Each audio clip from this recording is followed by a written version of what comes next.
মাত্র 40,000 টাকা একটা মহিষ কিনলাম। মহিষটা অনেক অসুস্থ, যার কারণে মহিষটা 40,000 টাকা ব্যাপারে দিয়ে দিয়েছে। এই মহিষটা যদি সুস্থ থাকতো বর্তমান বাজারে 1,10,000 টাকার উপরে দাম ছিল। তো এই মহিষটা আমি কেন কিনলাম, কীভাবে কিনলাম এবং কিসের উপর ভরসা করে কিনলাম আমি আপনাদেরকে বলবো আজকের এই ভিডিওতে ইনশাআল্লাহ। আসসালামু আলাইকুম, কেমন আছেন সবাই? ফটোটা দেখে নিশ্চয়ই চিনতে পারছেন, এই ফটোটা আমি ফেসবুকে পোস্ট করেছিলাম। জীবনে একটা রিস্ক নিলাম, মাত্র 40,000 টাকায় এই মহিষটা কিনলাম। তো সেখানে কিছু ভাই কমেন্ট করেছিল এটা আমি একটা ফেক নিউজ, ভুয়া বলছি, ফাউল কথা বলছি, কারণ এই দামে মহিষ পাওয়া যায় না। অ্যাকচুয়ালি সত্যি কথা, এই দামে কিন্তু মহিষ পাওয়া যায় না। এই মহিষ কেন পাওয়া গেল?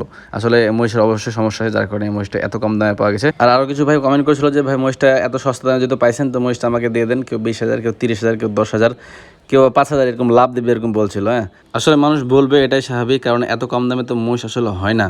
মানুষ 2-20,000 টাকা লাভ দেওয়া অবশ্যই নিয়ে যাবে। আসলে মহিষের ভিতরে কী আছে, মহিষের বাইরটা দেখে কখনো মহিষ জাজ করা যাবে না বা মহিষ কেনা যাবে না। সচক্ষে এসে দেখে কিনতে হবে, এটা হচ্ছে সবচেয়ে বড় বিষয়। যাই হোক, আল্লাহ আমাকে এই মহিষটা মিলাই দিছে।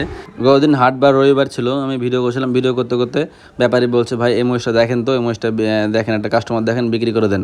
তো ঠিক আছে, আমি ভিডিও করলাম, ভিডিও করে বলছে কত নেবেন, 1,20,000 টাকা দাম চাইলো। আমরা 100 ভাঙে বা 1,00,000-এর কিছু উপরে হলে এটা বিক্রি করা যায় না। তো বলছে না ভাই এর হবে না, এরকম কিছু বলে। ঠিক আছে, আবার সমস্যা নেই, আপনি ভাড়া নিয়েছেন তো, তারপর দেখছি। দিয়ে প্রায় 2-3 ঘন্টা পরে যখন হাট শেষ হওয়া অবস্থায়, সে সময় ব্যাপারে আবার গেছি, তখন ব্যাপারে আমাকে ডেকে বলে ভাই মহিষটা আমি দিয়ে দেবো, ডেকে লাইছেন পার্টি 70-75 হাজার টাকা হলেও দিয়ে দেবো, আপনি কষাই ডেকে লেছেন, কোনো খামারিকে না দিলে কষাইকে ডেকে লেছেন, আমি কষাইকে দিয়ে দেবো। তো আমি এক কষাইকে নিয়ে যাই, কষাইকে নিয়ে গিয়ে দেখিয়ে সেই কষাইকে মানে ফাইনালি 40,000 টাকায় আমি নিয়ে দিয়ে মহিষটাকে নিয়ে চলে যাই আমি বিটে, যে আমরা যেখানে বিটে রাখি, যার দেশের বিট, সেই বিটের ওখানে ছিলাম অনেকক্ষণ থাকে। মহিষটা ওখানে আমি ঘাস দিলাম, মহিষটা খাইলো। হ্যাঁ, মহিষটা খাওয়া দেখে আমার একটু মানে মনে হলো যে মহিষটাকে রাখা যায় কিনা।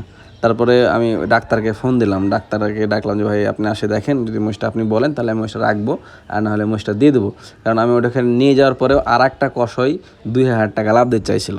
মানে 40 দিয়ে কেনা, 42,000 টাকা দাম দিবে, দিয়ে ওই নিয়ে যাবে, মাংস করবে। নিবে না কেন বলেন? এই মহিষটা যদি নাও ওজন হয় 100 কেজির উপর ওজন আছে, ঠিক আছে, মাংস আছে, হাড্ডি সহ আর কি।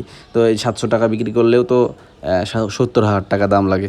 তো যাই হোক, ডাক্তার আসলো, ডাক্তার এসে আমাকে বলছে ভাই মহিষ ঠিক আছে, মহিষের ফুসফুসে একটু পানি জমেছে, অ্যান্টিবায়োটিক দিলে মহিষ ফুসফুসে পানিটা ঠিক হয়ে যাবে।